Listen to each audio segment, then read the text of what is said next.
নমস্কার সবাইকে, কেমন আছেন সবাই? আশা করছি সবাই খুব ভালো আছেন। নতুন নতুন একটা ভিডিওতে অনেক অনেক ভালোবাসা সবাইকে।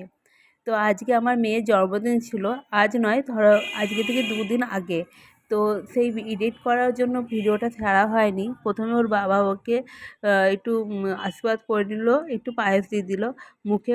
আর তারপরে ওর এটা হচ্ছে ঠাকমা, তো ঠাকমাও এসেছিলো, তো ঠাকমা একটুখানি আশীর্বাদ করে দিল।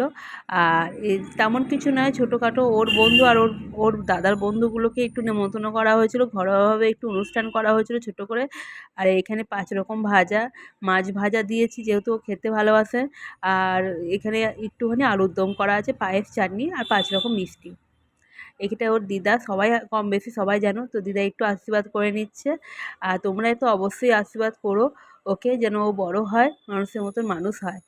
আর এবারে আমার মেয়ে 6 বছর পূর্ণ হবে, মানে 6-এ পা দেবে। আর এই তো ওকে আশীর্বাদ করে নিলাম আমিও। আর আমি আশীর্বাদ করে বললাম, মা তুই মানুষের মতো মানুষ হ, আর তোর সব স্বপ্ন, সব সকল মনের ইচ্ছা যেন পূরণ হয়, আর তুই যেন খুব ভালো করে পড়াশোনা শিখতে পারিস, এই আশীর্বাদই করছিলাম। আর দেখো না, আমি আবার ভাবছি যে মিষ্টি খাওয়াবো না, আগে পায়েস খাওয়াবো, তো পায়েসটাই খাওয়ালাম। কারণ পায়েসটা ওর ভালো লাগে না, কিন্তু আজকের দিনে ও খায় পায়েসটা, দেখেছি। তো পায়েসটা তাড়াতাড়ি করে খাইয়ে নিলাম। বেশি কেউ ছিল না। সন্ধেবেলায় সবাই আসবে, সন্ধেবেলা আবার একটু কেক টেক কাটারও প্রোগ্রাম আছে। আর ওর দাদাও এই একটু আশীর্বাদ করে নিল, যেহেতু ওর দাদা হয়, ওর থেকে অনেকটাই বড়। কিন্তু দুজনের মধ্যে দেখে বোঝা যাবে না ওর থেকে বড়, দুজনা যা বদমাইশি করে। আর তারপরে একটু মনাকে একটু আদর করে নিচ্ছিলাম আমিও। তো চলো, কেমন লাগলো ভিডিওটা অবশ্যই কমেন্ট করো। Bye bye.